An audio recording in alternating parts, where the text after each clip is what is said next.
Running back drama in Carolina. Philadelphia is falling apart. Baker Mayfield is in the MVP race. Rashee Rice is finally back. And Joe Flacco is maybe actually still Joe Flacco.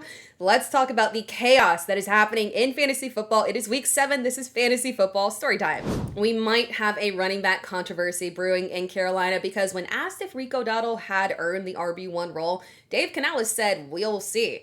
The drama, it absolutely makes sense here. Rico Dowdle hasn't just been a solid fill-in for Chuba Hubbard. He has been absolutely demolishing defenses over the past 2 weeks, handling heavy volume, producing very efficiently, and looking like an absolute superstar.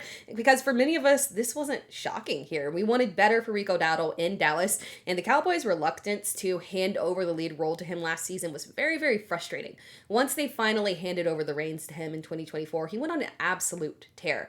From weeks 12 through the end of the season, Dowdle had nearly 700 yards, averaging 96 yards per game with 4.8 yards per carry and 2 touchdowns. Obviously, the touchdowns were a little bit low there because Dallas was absolutely awful. Now in 2025, over the past 2 weeks, Dowdle has been second only to Bijan Robinson in rushing production, outperforming elite backs. Even per NFL's next-gen stats, he has the highest rush yards over expected percentage in the league. These 2 games have come against Miami and Dallas, arguably 2 of the easiest matchups for running backs. He should be tearing them up. Meanwhile, Chuba Hubbard has faced tougher defenses. He played New England, Atlanta, Arizona, and Jacksonville, with Arizona being the only soft matchup there. So yes, Dowdle has been outstanding, but it is important to contextualize that Hubbard might have produced just as well if he was in those matchups. Now, regardless, it is very clear that we have a potential committee forming here. I don't expect Chuba Hubbard to become irrelevant, but you should be prepared for a potential backfield split here. Speaking of Rico Dowdle, fun fact, Rico Dowdle has more total yards from scrimmage over the past 2 games than Saquon Barkley has had all season. If you roster Saquon Barkley, that is not a fun fact for you. It is a terrifying one. And it's not just Saquon Barkley. The entire Eagles offense, and quite frankly the defense too, looks lost. No one outside of Dallas Goedert, of all people, is paying off at their draft costs. Barkley was a top pick in round 1 and is currently RB 15 in points per game, behind guys like DeAndre Swift, Cam Scattaboo, and Javonte Williams. I'm pretty good at predicting stuff. I'll toot my own horn there, but even there is zero reality in which I could have predicted that those 3 specifically would outperform Saquon Barkley. Now, Jalen Hurts is QB7, not terrible, just slightly underwhelming. Outside of his QB2 finish against the LA Rams in week 3, his other weekly finishes range from QB8 to QB26. A.J. Brown and Devontae Smith, it's pure frustration. They are frustrated with the lack of targets, volume, and overall production. Now, since they came out and expressed that frustration, their usage has picked up over the past couple of weeks, but not enough to justify where they're being drafted. A.J. Brown is wide receiver 43 in average fantasy points per game in PPR, averaging just 9.6 fantasy points per game. With his only one finish inside the top 10, he has had truly brutal weeks where he has finished as wide receiver 101 with 1.8 fantasy points and wide receiver 94 with 2.7 fantasy points in PPR. That is disturbing. Finishing as the wide receiver 101 in a game where you were completely healthy is absolutely crazy work. Now, Devontae Smith has been slightly better, but still disappointing. He is wide receiver 39 in average fantasy points per game, averaging 11.2 fantasy points per game. His best finish was wide receiver 9 in week 3 against the Rams. You'll start to see a pattern here. But he has also had weeks finishing as wide receiver 76, wide receiver 70, and wide receiver 51. If you exclude that week 3 performance, the production from these receivers would be downright terrifying. For some reason, Jalen Hurts has locked in on Dallas Goedert, who is paying off big time, by the way. Shout out to him. Currently tight end 2 on the season, averaging 15.7 fantasy points per game. Incredible. It feels like the Eagles, though, go through this cycle every single year, right? They flip coordinators. They fire quickly if it doesn't work out, or they lose successful coordinators to head coaching jobs. So the Eagles know what they want to do, and they don't tend to linger long in an issue, so something will give here. Fresh off a loss to the Giants, a division rival that is now surging under Jackson Dart, the Eagles are flailing, and the road ahead is not very forgiving. They play Minnesota a inconsistent defense, but one that does often give quarterbacks fits. Then the Giants again, who they just lost to, then followed by Green Bay and Detroit before finally catching a break against Dallas and Chicago. Baker Mayfield, in his case for the MVP, is it's my favorite story time of the week. I'm not gonna lie here. I'm very partial to Baker Mayfield. I spent many years as a certified Baker Mayfield apologist for his time in Cleveland, where I insisted it was not him, it was the Browns, it was not Baker. He could be something better in a different situation, and boom, what do you know? I was right. Baker Mayfield this week, he has a real chance to solidify himself as the lead MVP candidate in a matchup against Detroit where he could be without all three of his top receivers and forced to throw to Tez Johnson, Sterling Shepard, and Cameron Johnson. If that happens and he manages to lead the Bucs to a win and make these guys look like superstars, we have got to have a serious conversation about Baker Mayfield. We all love him. You know, he is playing at an absolutely absurd level here. He has just one interception on the season. He ranks 4th in passing yards. He is tied for 3rd in touchdowns. He has the 6th highest passer rating. And even more impressive, he is doing this while having one of the highest aggressiveness percentages per NFL Next Gen stats, meaning that he is consistently attacking defenses, throwing into tight coverage, and he is still thriving. That is highly, highly impressive here. Usually when you see a high aggressiveness rating, it's guys like Jake Browning forcing throws and racking up interceptions, but Baker Mayfield is attacking defenses and not making mistakes. This right here is his true MVP stand. As of the filming of this video, it is unclear on Mike Evans' status. Hopefully he returns this week, but he didn't practice all week, so it does feel like a long shot. Todd Bowles already said not to expect Chris Godwin to play this week. Given that it's a Monday night game, that is actually kind of crazy that he said that literally on Monday, a full week ahead. That is not a good sign for his injury timeline.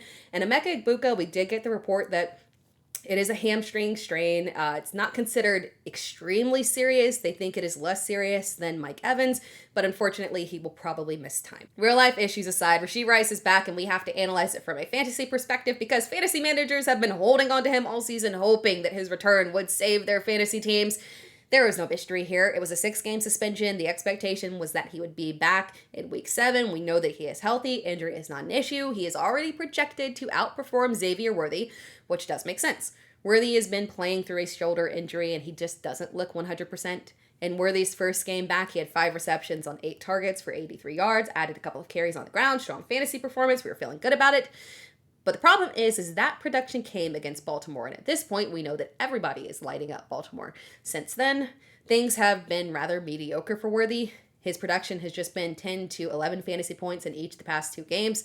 Now, the big concern here for the receiving core in terms of fantasy managers and who can we trust is that we haven't actually seen an experienced version of Xavier Worthy and Rashee Rice together in the same lineup because of Rice's injury.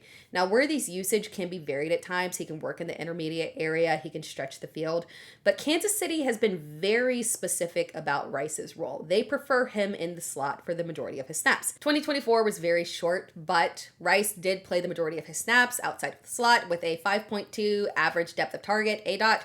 During his 2023 season, he lined up in the slot for 50% of his snaps with a 5-yard ADOT. That is very sticky production. There is no reason to expect that Kansas City would want to change that because he has been highly effective in that role. Kansas City desperately needs that short area efficiency to keep the offense moving forward. And despite the wide receiver struggles and the clear downturn in production from Travis Kelce, if we're being honest there, Patrick Mahomes has been outstanding. He ranks 6th in passing yards. He is tied for 5th in passing touchdowns.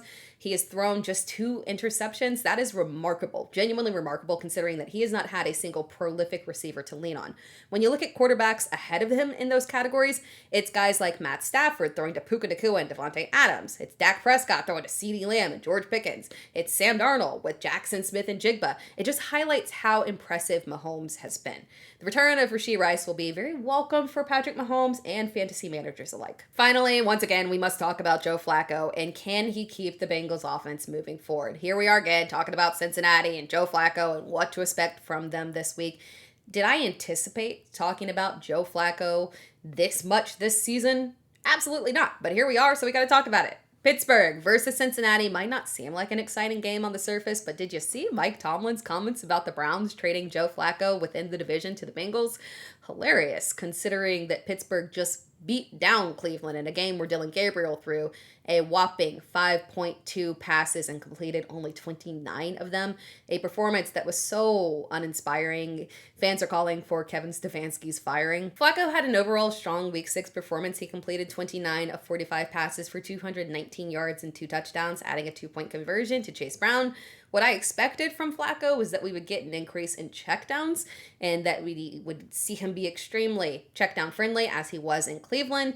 Bigger opportunity for Chase Brown here. Unfortunately, that wasn't the case. Chase Brown had just 2 receptions on 2 targets for 7 yards. Still, this was actually the most effective game that Chase Brown has had on the ground this season. He had 9 carries for 42 yards, not a ton of volume, but it was his highest yards per carry yet. The Bengals were playing for behind, so obviously we didn't see a ton of volume there, and I don't think that's going to change moving forward, but it was good to see him be efficient on the ground and know that he can do well compared to prior weeks here. That also does say something about Green Bay's defense. I mentioned this in the last video. We need to be careful about overrating the Packers defense. The defense is good, don't get me wrong, I'm a Packers fan, but it's not a complete no-go from a fantasy perspective, and it kind of feels like that's how people were starting to treat it. We might have put too much stock into their Week 1 performance, shutting down Detroit's offense, particularly the run game there. It is possible that Detroit was just struggling in their first game without Ben Johnson, rather than Green Bay's defense being elite on another level. It's fine. It's a fine defense, but they're not generating a ton of turnovers here, and you can generate enough volume against them. So basically, don't look at Green Bay as a matchup for your fantasy players that you need to sit them. Just keep that in mind. But back to Joe Flacco. The big takeaway here for Flacco at quarterback is that we got another fantastic game from Ja'Marr Chase. 10 receptions, 12 targets, 94 yards, a touchdown. That's 2 straight weeks with 25 plus fantasy points. T. Higgins also had a solid day with 5 receptions for 62 yards, nearly actually identical production to his previous week's performance. Now, this matchup against Pittsburgh. Pittsburgh's defense started off rough, but it has rebounded well over the past few weeks, turning into a turnover-generating machine for sure. Now, despite those turnovers, quarterbacks do actually tend to be very successful in terms of throwing for decent volume against Pittsburgh. Carson Wentz, Drake May, and Sam Darnold all had strong volume games against them. Now, they all threw 5 interceptions combined, but they had plenty of touchdowns there, and the volume was there, so it's fine from a fantasy perspective. I anticipate another 45-plus pass attempts from Joe Flacco this week. Now, Ja'Marr Chase remains a must-start with one of the biggest ceilings in all of fantasy football. T. Higgins is playing on a lower level, of course. Unfortunately, it makes him more of a flex option, a little bit riskier play here. And with Cincinnati's defense, though, being objectively awful, especially Trey Hendrickson now dealing with an injury, Aaron Rodgers and DK Metcalf should absolutely tear them apart. It's also a good matchup for Jalen Warren and Kenneth Gainwell, who we talked about in the waiver wire video as well. So overall, this is actually a very interesting game. Thank you so much for tuning in. If you enjoyed this video, be sure to like the video and subscribe to the channel. You can also find me across all social media platforms at It's Tara Time. So make sure that you're tuned in, subscribe, turn on notifications and everything, because I'm bringing you more fantasy football content all season long. Every week I've got you covered with top waiver wire ads, live shows, live Q&A where you can ask me questions, and so much more. So stick around.